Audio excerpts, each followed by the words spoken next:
तो नमस्कार, मनोहर natural farming में आपका स्वागत है। मैं सुभाष चंद्र पटेल, जिला नर्मदापुरम, मध्य प्रदेश से। दोस्तों, आज मैं आपको बताने वाला हूं कि हल्दी की जो खेती है वो कितनी उत्तम होती है और कितनी फ़ायदेमंद होती है। लेकिन हल्दी के साथ में अगर हम मिश्रित खेती करते हैं तो और ज़्यादा अच्छे चांस होते हैं पैसा कमाने के। तो दोस्तों, आज के वीडियो में मैं आपको जानकारी देने वाला हूं कि हल्दी के साथ में मिश्रित खेती कौन सी वेजिटेबल की करें कि जो कि हमारे लिए हमेशा आय का स्रोत कंटिन्यू बना रहे। अब इसके साथ साथ दोस्तों, हमारे किसान भाइयों ने पूछा है कि जीवामृत खाद जो है उसको बनाना काफ़ी कठिन होता है, गौमूत्र का स्टोर करना या गोबर की व्यवस्था करना। तो दोस्तों, आज मैं ऐसा अमृत खाद बताने वाला हूँ कि जो कि खाद बड़ी आसानी से और फ्री में तैयार हो जाएगा। मतलब उसमें कम से कम लागत रहेगी, लेकिन वो अमृत खाद आपके लिए पावरफुल रहेगा। अब मैं एक चीज़ और आपको अपने अनुभव की बता दूं दोस्तों, कि जो भी मैं आपको खाद या कीटनाशक या फसल के बारे में जानकारी देता हूं, वो जानकारी मेरे अनुभव द्वारा, मतलब मैं प्रैक्टिकल करके देखता हूं, तब आप लोगों को इस चीज़ के बारे में शेयर करता हूं। तो मैंने ऐसा एक अमृत खाद तैयार किया है जिसको आप चाहें तो किचन गार्डन में भी उपयोग कर सकते हैं और आपके खेत पर भी आप उपयोग कर सकते हैं, और इसको बनाना बहुत ही आसान है। तो आइए मैं आपको पहले बता दूं कि इसमें जो हमें हल्दी की खेती करना होता है, तो हल्दी का जब हम प्लांटेशन करते हैं तो वो जनवरी और जून के महीने में उसका प्लांटेशन होता है। तो प्लांटेशन करते समय विशेष ध्यान रखें कि इस अमृत खाद का हमें उपयोग करना है। तो क्या करना है, जैसे कि आपने जो हल्दी की लाइन बनाई हुई है उसमें आपको हल्दी लगा देना है और उसके साथ में ही आपको इस खाद का उपयोग करना है। ये लिक्विड खाद रहेगा और ये ऐसा खाद है दोस्तों कि इसका मात्र 2 बार उपयोग करेंगे, जिसमें आप देखेंगे कि हल्दी का भरपूर उत्पादन आएगा और जो भी उसके साथ इंटरक्रॉपिंग कर रहे हैं उसका भी काफ़ी अच्छा उत्पादन आएगा।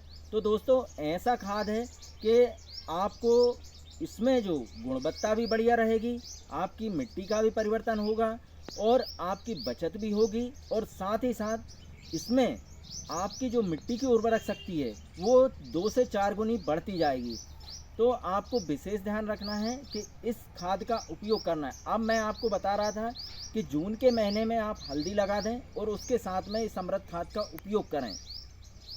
जून के महीने जब हल्दी लगाते हैं तो इसका जो हार्वेस्टिंग है वो जनवरी या फरवरी में होता है। तो इसके पहले हमें कौन सी इंटरक्रॉपिंग करना है, जैसे आपने जून में हल्दी लगाई, हल्दी लगाने के बाद जैसे ही बारिश आपकी ख़त्म होती है अक्टूबर के महीने में या नवंबर के महीने में, आप उसके लिए आप बैगन की पौध तैयार करें। बैगन की जब पौध तैयार करेंगे तो 1 महीने में आपकी 1 से सवा महीने में आपकी बैगन की पौध तैयार हो जाएगी। तो दोस्तों, ये जो मैं आपको तरीका बता रहा हूँ ये ऐसा तरीका है कि जिसमें आपकी आय जो है काफ़ी बढ़िया हो जाएगी। तो आपको क्या करना है, इसके बाद नवंबर के महीने में आपको बैगन की जो ट्रांसप्लांट है, बैगन को लगा देना है हल्दी के दोनों साइड। अब मैं यहाँ पर आपको दिखा रहा हूँ कि देखिए, आप यहाँ पर जो आप देख रहे हैं ये हल्दी लगी हुई है, ये हल्दी है, और यहाँ पर आप देख रहे हैं ये हल्दी यहाँ पर भी लगी हुई है। तो ये हल्दी की 2 लाइन हैं, और इसमें आप देख रहे हैं कि दोनों जो लाइन है, इन 2 लाइन के बीच में जो हल्दी की लाइन दिख रही है, बस हल्दी की लाइन के दोनों साइड हमें बैगन लगा देना है। यहाँ पर आप देखिए ये जो बैगन का ट्रांसप्लांट हुआ है, इसमें देखिए आप कितना बढ़िया फूल आना स्टार्ट हो गया है।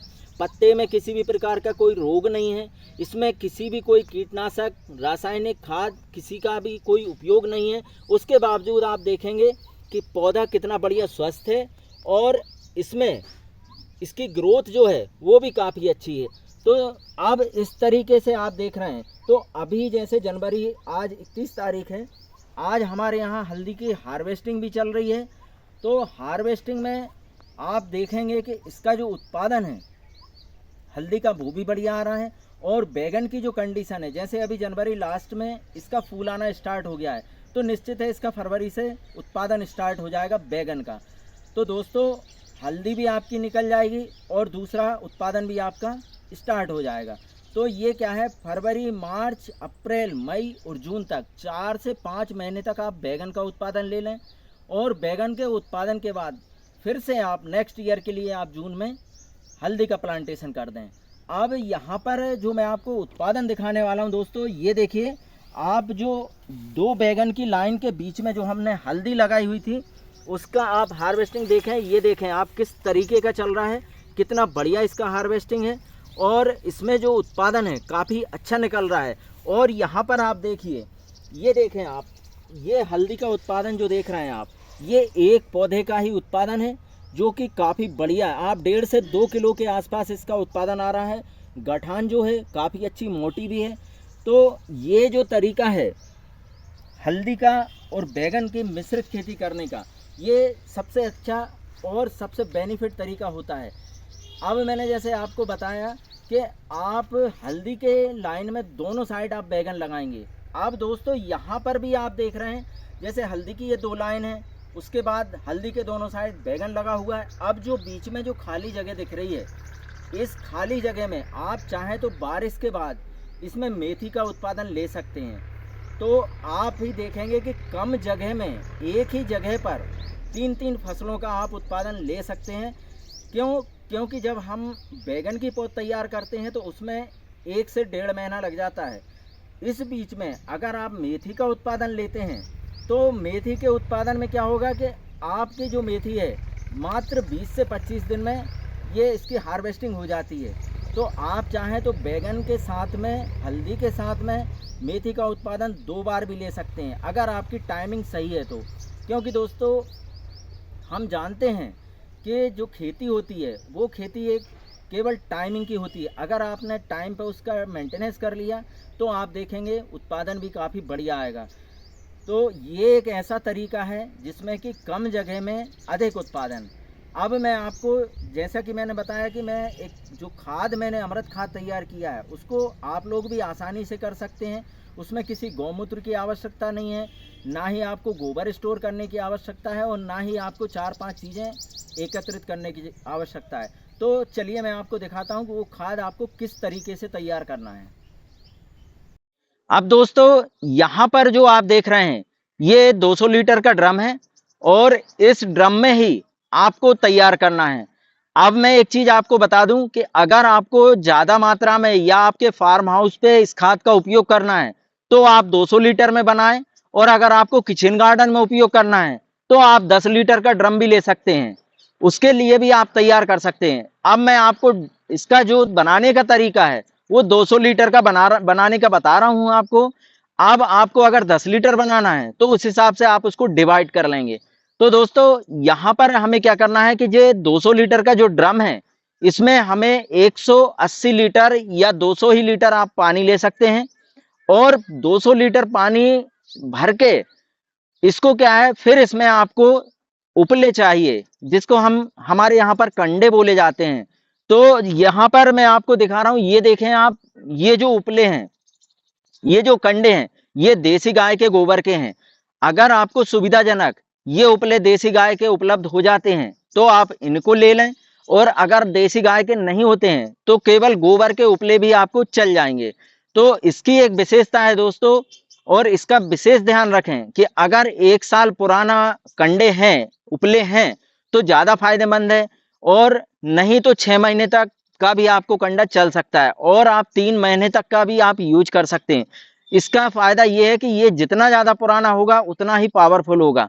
अब दोस्तों इसमें जो चीज, एक और चीज मैं बता दूं आपको, अगर आपके उपले के लिए, जैसे ये उपले बनाते समय हम राख का उपयोग करते हैं इस पे, तो ये और अच्छा फंगीसाइड होता है। तो आप कोशिश करें जहां से उपले की व्यवस्था करें वहां से आप राख भी इसमें खरीद कर ले आए। तो अब राख का क्या उपयोग है और उपले का क्या उपयोग है वो मैं आपको बता दूं। जैसे उपले हैं, 200 लीटर आपको पानी लेना है और इस 200 लीटर में 10 उपले 10 कंडे आपको इसमें डाल देना है। 10 कंडे डालने के बाद इसमें आपको 2 किलो गुड़ लेना है। गुड़ भी आपको अगर वेस्टेज गुड़ मिल जाता है, सस्ता मिल जाता है, तो आप उसका उपयोग करें। और इसमें तीसरी चीज होती है 2 किलो सरसों की खली। तो दोस्तों आपको 3 चीजों को ही इसमें उपयोग करना है। अब आपको उपयोग करने का तरीका मैंने बताया कि उपले जो है इसमें डाल दें, क्योंकि इसमें पानी में उपले होते हैं हल्के, तो ये पानी में तैरेंगे, तो उनको आप किसी भी वजन की सहायता से उसको पानी के अंदर बिठा दें और इसमें 2 किलो गुड़ और 2 किलो सरसों की खली, इन 3 चीजों के लिए आप इसमें 1 हफ्ते के लिए डाल कर रख दें और इसको सुबह या शाम इसको हिला दें।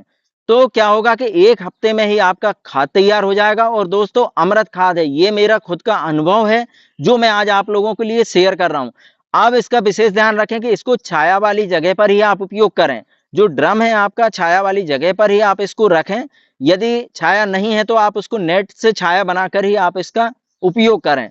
और ये जो खाद है ये इतना पावरफुल है कि आप यहाँ वर्तमान में मैंने आपको दिखाया कि हल्दी का जो उत्पादन है कितना बढ़िया निकल रहा है। बैगन है तो हमारे उसमें भी कोई नुकसान नहीं है और फायदा ही है, इसमें हमारी मिट्टी की उर्वरक शक्ति भी बढ़ रही है।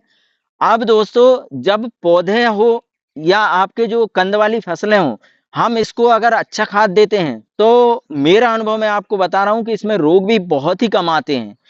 अब इसमें ना तो ज्यादा आपकी लागत है और इसको आप घर पर भी तैयार कर सकते हैं। अब मान के चलें आपको 10 लीटर में तैयार करना है तो उसको आप डिवाइड कर लें कि आप उसके कंडे की मात्रा को कम कर लें, गुड़ की मात्रा को कम कर लें और आपके सरसों की खली की मात्रा को भी कम कर लें। तो इस तरीके से आप किचन गार्डन में, आप चाहे आपका फूल हो, फूलों की खेती हो या आपकी कोई भी खेती हो, उसमें आप इसका उपयोग कर सकते हैं।